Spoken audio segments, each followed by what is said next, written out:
Tidak dapat dipungkiri bahwa banyak di antara kita, anak-anak muda yang terluka. Dan sorry, kita tidak punya cara untuk menolak. Karena selama masih ada hidup, selalu ada masalah.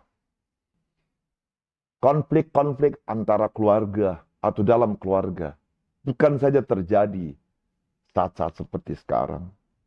Tapi dari zaman nabi-nabi, konflik antara orang tua dengan anak-anak juga terjadi.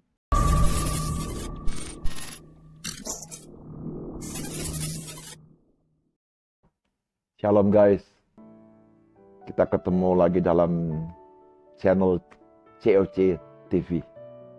Tapi sebelum kita masuk dalam kebenaran firman Tuhan, mari kita berdoa. Bersyukur kami punya Allah yang seperti Engkau, Allah yang dahsyat, Allah yang hebat, Allah yang ajaib, Allah yang sungguh mengasihi kami. Terima kasih Tuhan, hamba juga percaya saat ini Engkau bersama-sama dengan kami dalam channel COC, channel TV ini ya Tuhan. Hamba-Mu berdoa, biarlah pengurapan yang sama juga turun atas anak-anak-Mu, seperti Engkau mengurapi hamba-Mu. Terima kasih, dan biar hikmat Tuhan saja yang memenuhi hamba-Mu, dan itulah yang keluar dari mulut bibir hamba-Mu. Terima kasih Tuhan Yesus, dalam nama Yesus. Amin. Kekasih-kekasih Tuhan, tidak dapat dipungkiri bahwa banyak di antara kita, anak-anak muda yang terluka oleh orang tua mereka. Baik itu karena papa dan mama yang suka marah, papa dan mama yang suka bertengkar, papa dan mama yang mau menang sendiri, yang gak mau tahu sama urusan kita, yang cuek bebek dengan keadaan-keadaan yang kita hadapin. Guys, ini realitas. Ini sesuatu yang kita akan hadapi setiap hari. Dan sorry, kita tidak punya cara untuk menolak. Karena selama masih ada hidup, selalu ada masalah. Dan masalah itu bukan cuma terjadi di luar, di pendidikan kita, atau di sekolah, atau di kampus-kampus, no. Di rumah juga ada masalah. Antara papa dengan mama, antara kita dengan papa, antara kita dengan mama, atau antara kita dengan anggota keluarga lain. Konflik-konflik antara keluarga atau dalam keluarga bukan saja terjadi saat-saat seperti sekarang. Tapi dari zaman nabi-nabi, konflik antara orang tua dengan anak-anak juga terjadi. Cuman memang tidak seseru seperti sekarang, di mana setiap masalah dapat di-blow up dengan adanya media.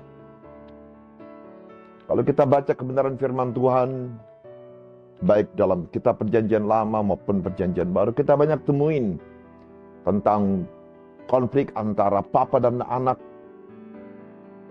Malah ada kalau kita baca dalam perjanjian lama, seorang anak yang ingin membunuh papanya untuk merebut kekuasaan. Nah, mari kita buka suatu kebenaran firman Tuhan. Maliaki 4 ayat 5 sampai dengan 6. Maliaki 4 ayat 5 sampai dengan 6 itu bilang begini. Sesungguhnya aku akan mengutus Nabi Elia kepadamu menjelang datangnya hari Tuhan yang besar dan dahsyat itu. Maka ia akan membuat hati bapak-bapak berbalik kepada anak-anaknya, dan hati anak-anak berbalik kepada bapak-bapaknya, supaya jangan aku datang memukul bumi sehingga musnah. Gengs, someday, suatu hari kelak, tidak akan lama lagi, dan mungkin sekarang juga sedang terjadi, bahwa Allah sedang memulihkan hati orang-orang tua, hati bapak-bapak untuk kembali mengasihi anak-anaknya.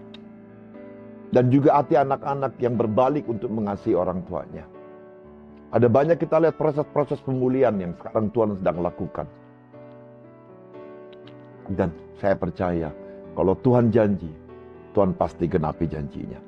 Tuhan pasti lakukan janjinya. Guys, sama seperti kita nggak sempurna. Papa mama juga nggak sempurna. Mereka juga punya kelemahan. Sama seperti kita juga punya kelemahan. Dan kita juga tahu, nggak mudah untuk mengubah karakter atau kelemahan-kelemahan seseorang. Oleh karena itu, jalan yang terbaik supaya kita juga ngenakin hidup atau ngenakin hati, kita harus belajar terima keadaan yang ada. Dan di samping itu, kita harus belajar untuk mengerti orang tua kita. Kita harus belajar menerima mereka apa adanya. Satu hal yang saya harus kasih tahu, sejelek apapun kita, separah apapun orang tua kita, kita masih punya Tuhan yang sangat mengasihi kita. Mazmur 103 ayat 13 bilang begini, seperti Bapa sayang kepada anak-anaknya, demikian Tuhan sayang kepada orang-orang yang takut akan Dia. Gengs, Dia Tuhan yang sayang sama kita. Mungkin ada di antara kamu yang bilang, apa iya ya? Ya, Dia Tuhan yang sayang sama kita. The problem is, kalau kita tidak punya hubungan dengan Tuhan, kita susah untuk merasakan kasih Tuhan. Sekalipun kasih itu diberikan secara universal.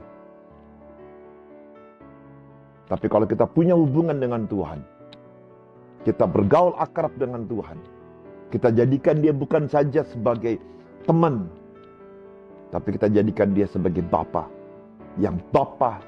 yang sesungguhnya dalam hidup kita.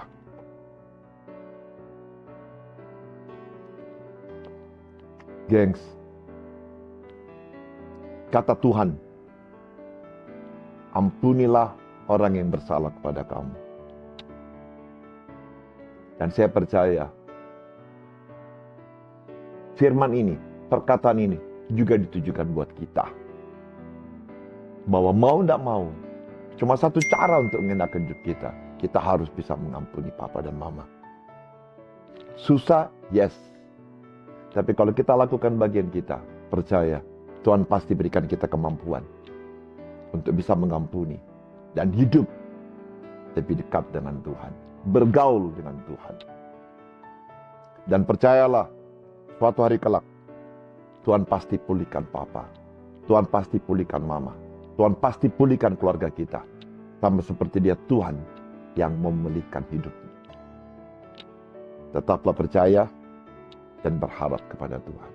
Saya mau berdoa buat kamu semua. Bapa di surga, terima kasih. Hamba-Mu mengangkat tangan. Dan aku minta ya Bapa, biar pengurapan dari tempat Maha Tinggi turun atas anak-anak-Mu yang menyaksikan video ini ya Bapa. Berkati mereka, urapi mereka. Dan biarlah kasih daripada Tuhan turun atas mereka ya Tuhan. Sehingga Kau Tuhan yang memampukan mereka untuk memaafkan atau mengampuni orang yang bersalah kepada mereka. Aku juga percaya ya Tuhan, Kau akan pulihkan mereka. Sama seperti Engkau Tuhan akan pulihkan papa dan mama mereka ya Tuhan.